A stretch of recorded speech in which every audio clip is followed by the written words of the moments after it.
America is at war. Indeed, arguably the most perilous war of its history, excepting perhaps the war of our founding. It's a war America didn't ask for, and which we might very well lose. And if we lose our nation with it. It's a war global in scope, the first genuinely world war of this century. And the weapon being used against us is sufficiently novel that its lethal effect has often been hidden from plain view. Our nation is not being attacked by tanks and bombers and artillery. America can't be destroyed by things like that. Instead, the weapon being used against America is the illegal migrant. Millions upon millions upon millions of illegal migrants. Now, it must be said that in many cases, individual illegal migrants are acting without malice, meaning they're really only seeking better opportunities and lives for themselves and their loved ones. Were I in their shoes, I might try to do the same. I also want to state explicitly that I personally condemn any unlawful action or harm towards anybody, including towards illegal migrants. There are legal processes to be followed in all aspects of even illegal migration, and the civil and legal rights to which everyone in America is entitled must be respected. People who break the law must be held legally accountable, but I also utterly condemn any form of private vigilantism towards anybody. That said, America is now compelled to deal with the illegal entry into our nation of many tens of millions of illegal migrants with whom our own citizens are now compelled to compete for America's scarce resources, including housing, food, education, employment, healthcare, police protection, and a great deal more. What makes this a war, a world war, let's call it the Great Migrant War, is that all of this is not merely the happenstance result of these many tens of millions of illegal migrants making independent individual decisions. What makes this the Great Migrant War is that it is a coordinated effort to achieve the end result that's clearly approaching if nothing is done: the cultural, societal, legal, economic, and political destruction of America as anything our founders would have recognized or anything any of us American citizens grew up in. It must also be noted that many foreign nations are emptying their prisons and mental institutions in human wave attacks on our borders. The good news is that there is a simple strategy available to America to be victorious in this great migrant war and save our nation from its impending collapse. And that's what we'll be talking about in today's show. So let's jump in. I am, of course, attorney Andrew Branca for the Law of Self-Defense. I want to take just a moment to invite you all to our upcoming live and 100% free Law of Self-Defense Hard to Convict webinar. This free webinar teaches you how to be hard to convict if you're ever compelled to use force in defense of yourself, your family, or your property. The webinar is live streamed by me personally, and there's plenty of opportunity for Q&A. Best of all, it's 100% free, but we do limit seats to allow for adequate Q&A. So I urge you to grab your seat right now by signing up at lawofselfdefense.com/hard to convict. In fact, go ahead and pause this video and grab your seat right now. I look forward to seeing you all there. The Great Migrant War I'm talking about threatens the eradication of America and American exceptionalism and the conversion of our great nation into a society little different than the third world catastrophes from which these same illegal migrants are desperately fleeing. Perhaps worst of all, the Great Migrant War is not being fostered and financed by the third world, but by ourselves, by people of our own Western European culture and heritage, including many Americans, and using largely American dollars as the currency of our national destruction.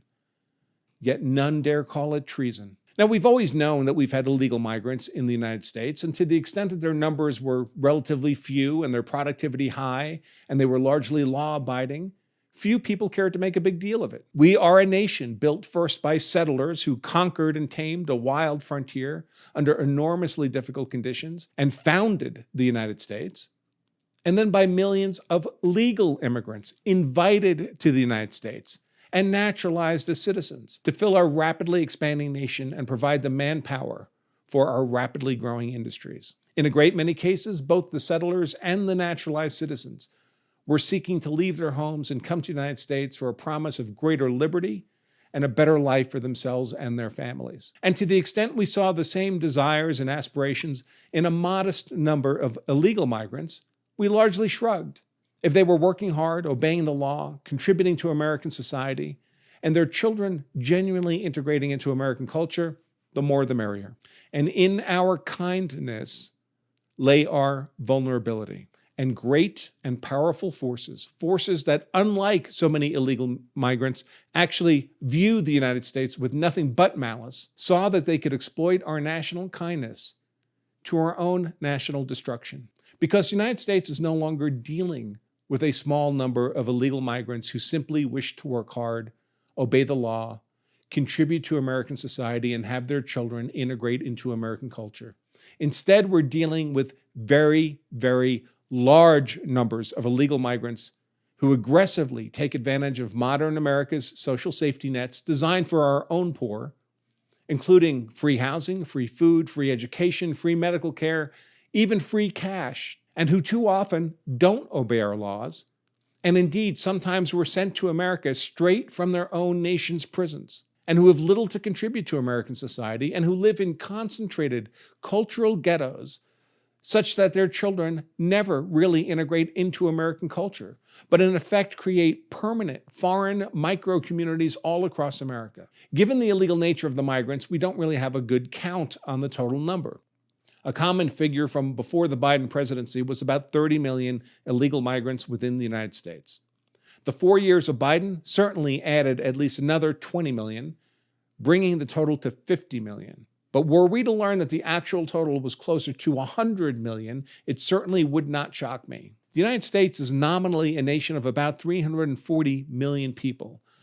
No nation can in such a short time accept so many tens of millions of illegal migrants and maintain its societal and cultural cohesion. That's especially the case when so many of these tens of millions of illegal migrants are concentrated in various semi-permanent or permanent enclaves across our nation. Colony Ridge, outside of Houston, Texas, is a community made up almost exclusively of illegal migrants and numbers between 60 and 75,000. Something like 40% of the Houston public school population consists of illegal migrant children. Clarkston, Georgia, outside of Atlanta, is another nearly exclusive illegal migrant community. It numbers about 60,000 and is overrun with open-air drug dealing, sex work, gang warfare, and murders. Small towns all across America, typically with populations in the low tens of thousands of long-time American citizen residents, are finding themselves suddenly awash in tens of thousands of migrants from entirely foreign nations and cultures with no understanding of American culture or laws or norms and no apparent means to productively support themselves. The result is chaos. How could it be anything else? Here are just a few examples. Lockland, Ohio, with a native population of 3,500, suddenly found 3,000 migrants from Mauritania on the west coast of Africa dumped into their town. The native language of Mauritania is Arabic. It seems unlikely that anything about the infrastructure of Lockland, Ohio, was prepared for or capable of dealing with an overnight doubling of its population with Arabic-speaking peoples. Similarly, Springfield, Ohio, with a native population of about 58,000, suddenly found itself awash in 20,000 migrants, mostly from Haiti. No city on earth possesses a police, school, hospital, governmental infrastructure sufficiently flexible to instantly accept a 30% increase in population, especially not when that increase arrives in the form of poverty-ridden migrants from an utterly not American third world culture. Lewiston, Maine, with a native population of about 15,000, suddenly found itself awash in 6,000 third world migrants, most from African Arabic backgrounds. And the list goes on and on and on and on. America's largest cities have also been targeted. New York City has suddenly felt obliged to accept over 300,000 migrants by itself at a cost to the city of over $1 billion. And this is a city, like any large American urban center, with a sizable native population, many of whom were already being wildly underserved with scarce resources such as housing, education, and medical care. Now their problems are far worse as a result of the massive increase in the migrant population. My own local large city of Denver has seen a huge increase in the number of active Venezuelan drug cartel members, to the point where these gangs have taken over whole apartment complexes as their private fiefdoms on American soil. Chicago, Los Angeles, San Francisco, Boston, virtually every large American urban center has a similar tale of migrant woe. Yet as much as the residents of cities, large and small across America, have found themselves awash in migrants from third world nations, and not surprisingly feel it was all a change for the worse, in almost all cases, the politicians these native residents elected to lead them were eager participants in, or even vigorous advocates for, the importation of these migrant populations. But why? What's in it for the mayors of New York or Boston or Denver, who presumably are elected to serve the native residents of their cities, to import tens of thousands or even hundreds of thousands of third world migrants? How does this help their cities? Even worse, in many cases, these same city governments have explicitly announced themselves as migrant sanctuaries and refused to cooperate with federal efforts to enforce the nation's immigration laws, sheltering even the most violent criminal offender migrants from deportation. Why would they do this? The answer, as usual, is to follow the money. And the money driving the use of third world migrants as human pawns on a global chessboard to attack the cultural, societal, legal, economic, and political integrity of the United States certainly amounts to the trillions of dollars.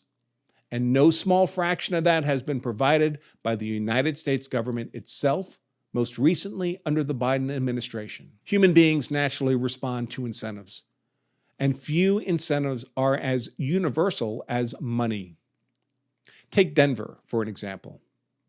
Migrants who are brought into Denver naturally must be housed. While certain investors purchase low-end hotels throughout the city and then arrange to rent out the hotels on a flat fee basis entirely to the task of housing migrants. The cost for all this, of course, is paid by the taxpayers. Now the hotel has a guaranteed stream of premium room payments being paid as if the hotel were always fully booked, with no need to do things like attract traveling customers or do all that much maintenance. In turn, the owners of these migrant hotels, realizing these rich profits, turn around and provide lavish election finance contributions to the same politicians who approved this scheme and who provide the taxpayer funding to maintain it. Quid pro quo. The mere existence of the Mississippi River of migrant funding, trillions of dollars worth, also catches the eye of every political entity that feeds off the public wallet. For example, many public school systems have long been failing to actually educate their students. As a result, parents abandon the public schools, and the lack of students threatens the job security, pensions, and benefits of those public school teachers' unions. How do they mitigate this threat? Well, they simply advocate for importing tens of thousands of third world migrants whose children will fill all those previously empty classroom seats. Rich funding for migrant services provides another graft-rich cash flow. Migrant services groups spring up, funded again by taxpayers, usually in the form of grants. And the people who run those are often richly compensated, with salaries sometimes approaching $1 million a year, and salaries in the mid-six figures being common. These remarkably well-paying jobs are handed out by politicians as patronage to their friends, supporters, even families. And for all of them, that money keeps flowing only as long as the migrants keep coming. The city might suffer generally from a migrant invasion, but they and theirs personally are doing very well for themselves. This works on an international scale too, which is how migrants from as far away as Africa and China manage to find their way to America by the hundreds of thousands. International non-governmental organizations, NGOs, are funded with billions of dollars in grants and donations, often from government, especially from the United States government, and often from billion-dollar philanthropies like the Gates and Ford Foundations, various other sources. And they use these monies to organize transportation, food, clothing, cash, and more to hordes of migrants making their way to America. They also train these migrants in the intricacies of U.S. immigration law, so they best know how to avoid being rejected by America's immigration immune system, and how to leverage every weakness and kindness and vulnerability in our immigration system to their advantage. Often, as with the Biden administration, the government itself is an active participant in these efforts to avoid both the spirit and letter of American immigration law. Again, this gravy train for these NGOs exists only as long as the third world migration continues. So long as it does, these NGOs are doing very well indeed by doing good. America will suffer, but they'll be doing just fine. And at the highest levels of American politics, the Democrat Party sees third world migrants as their natural constituency. If sufficient numbers can be imported into America, hooked on government benefits and support, and then threatened with removal of those benefits and support if they fail to vote for more Democrats.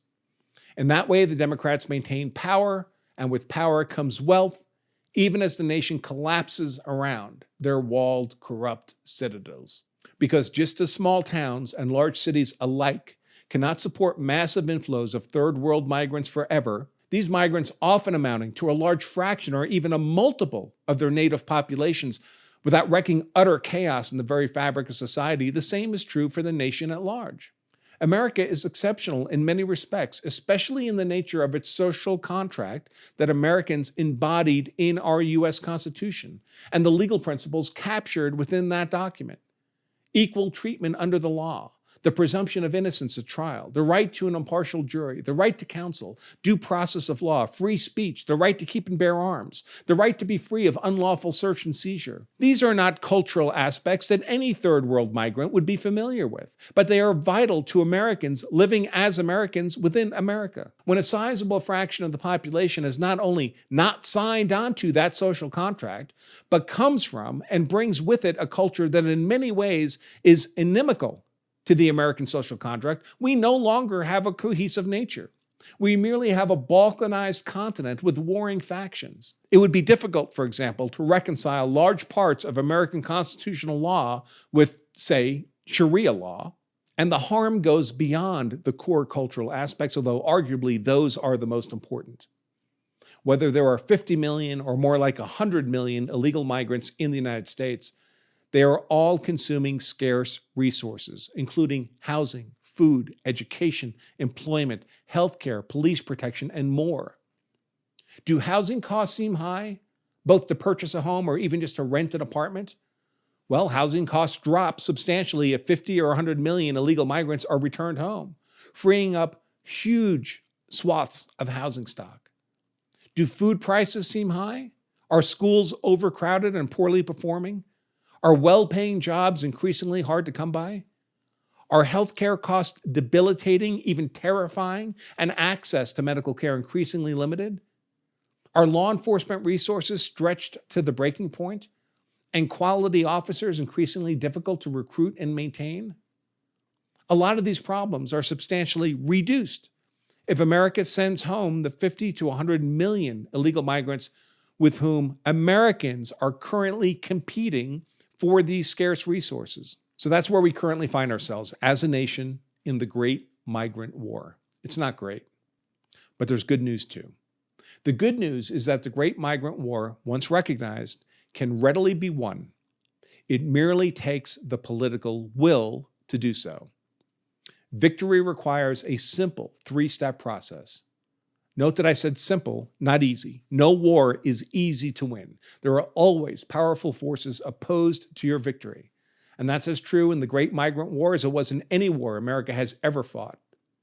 But the steps to victory are not rocket science. They are straightforward, simple, and really only 3 in number. Step 1, remove. Remove the illegal migrants back to their home nations.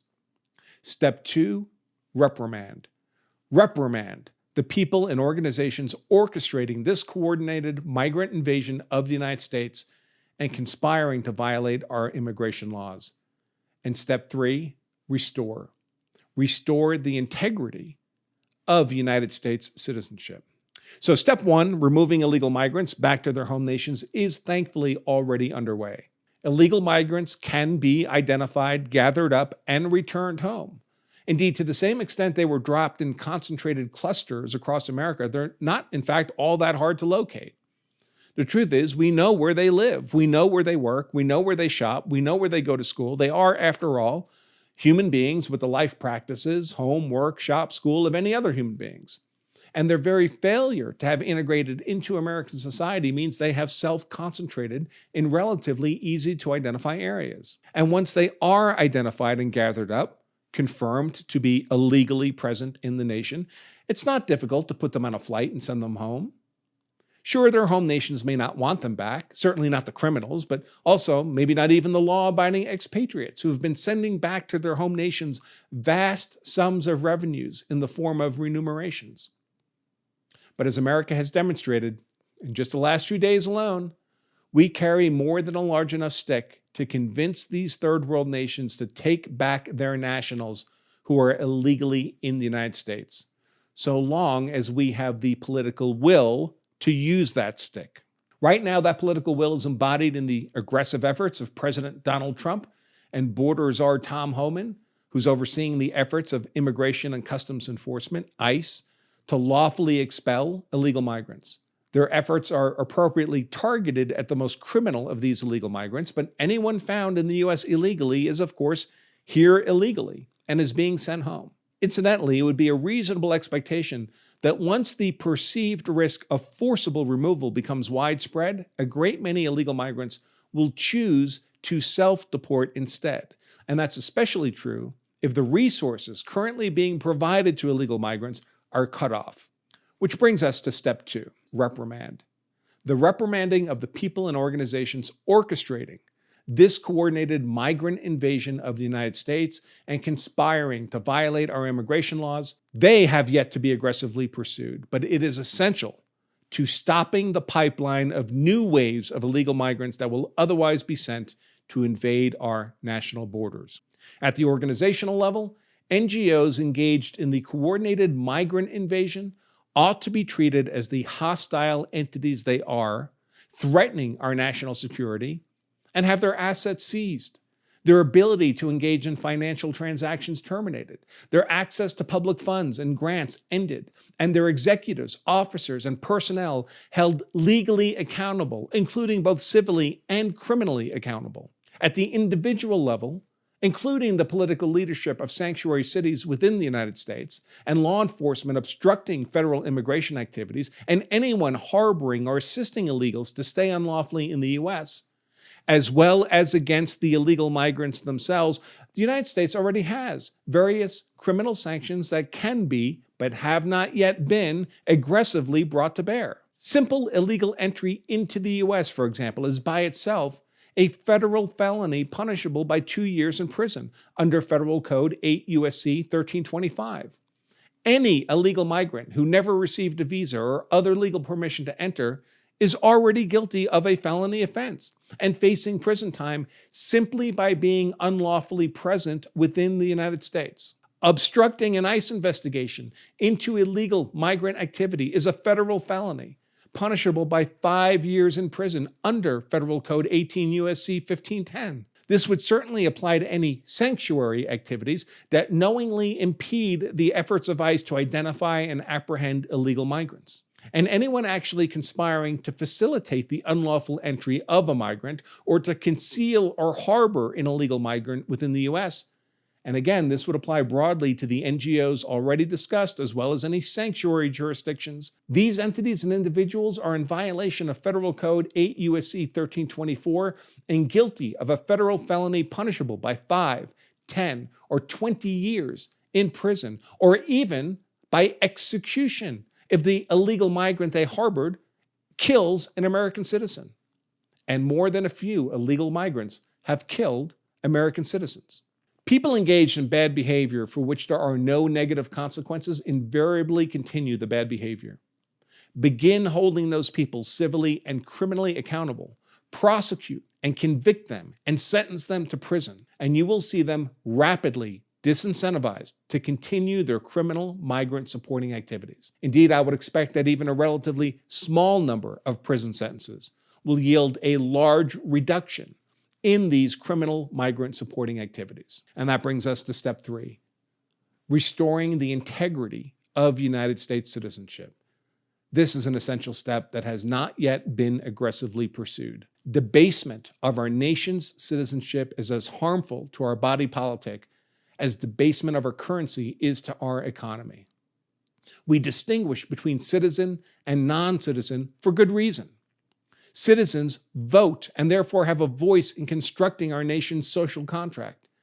Non-citizens do not, or at least should not. Citizens are eligible for a wide range of social safety net services, including housing, education, medical care, food, and more, that non-citizens are not eligible for, or at least should not be. America can allocate scarce resources to care for our own poor, but not even America has the infinite quantity of resources needed to care for 9 billion third world migrants.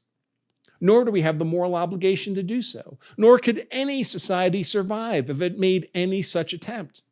Productive Americans will simply not work to starve themselves and their families so that third world migrants from utterly foreign societies can live off the fruits of their labor. Nobody would do that. Today, however, the nature of American citizenship has been debased. Millions of people have been falsely told, often out of simple error, that merely being born on American soil grants them U.S. citizenship, and so they believe themselves to be U.S. citizens. This is not the law. The 14th Amendment grants U.S. citizenship to those born on U.S. soil who are the offspring of American citizens, either natural born or naturalized. It certainly does not grant U.S. citizenship to someone born on U.S. soil to parents who are mere temporary visitors, much less illegal migrants.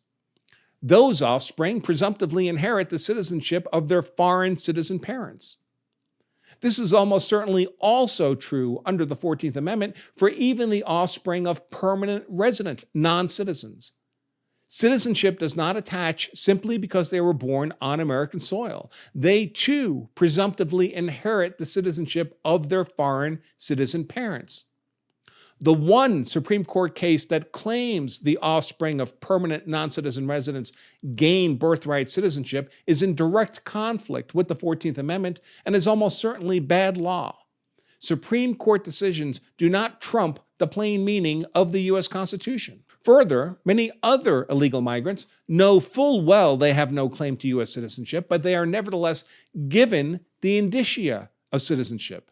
A number of states, for example, print and distribute Social Security cards to illegal migrants, although these cards are intended only for citizens, so that these illegal migrants will qualify for social services intended only for citizens. In still other cases, fraudulent Social Security numbers and cards are distributed to illegal migrants by criminal actors as straight-out forgeries. When we allow U.S. citizenship to be debased, the very value of U.S. citizenship is diminished for all actual citizens. And that's not really in anyone's long-term interest. There's a reason people flood to the United States and not to other nations, and that's precisely because of our American exceptionalism. If we allow ourselves to be diluted to the lowest cultural denominator on the globe by effectively unrestrained migration and debasement of our citizenship, then that exceptionalism is extinguished. And a second birth of a nation like America is not likely to occur again. America is, I believe, worth preserving. And that means preserving and maintaining the integrity of American citizenship. The nation must clarify the qualifications for citizenship, restrict the granting of citizenship to natural-born citizens and those carefully chosen to become naturalized citizens who are genuine assets to our nation. We must punish both states and individuals who distribute indicia of citizenship to persons who are not actually citizens, including both civil and criminal punishments. Again, if we don't hold people accountable for their bad conduct, the bad conduct merely continues. Like America itself, American citizenship should be exceptional and a privilege, not common and a generalized entitlement to the entire globe. Now, those 3 keys to victory, those 3 steps of remove, reprimand, and restore are not complex. They're simple, but they're not easy. Powerful forces will oppose us. Considerable political will is required to straighten our national trajectory from its current path of national collapse. But so long as these efforts are begun and maintained, and ideally greatly accelerated, victory in the great migrant war can be achieved, and America can quickly free itself of the heavy burden of tens of millions of illegal migrants and realize the benefits of more and less costly housing, less expensive food, better and more effective education, more accessible healthcare, more accessible employment, and promotional opportunities with greater wage leverage and greater public safety, all while saving trillions of dollars in migrant support spending, which will have the further benefit of being anti-inflationary generally. And all that sounds pretty darn good to this American citizen. I'll close out by reminding all of you that if you carry a gun, so you're hard to kill, that's why I carry a gun, so I'm hard to kill, so my family is hard to kill, then you also owe it to yourself and your family to know the law, so you're hard to convict as well. Until next time, I remain Attorney Andrew Branca at thelawofselfdefense.com. Stay safe.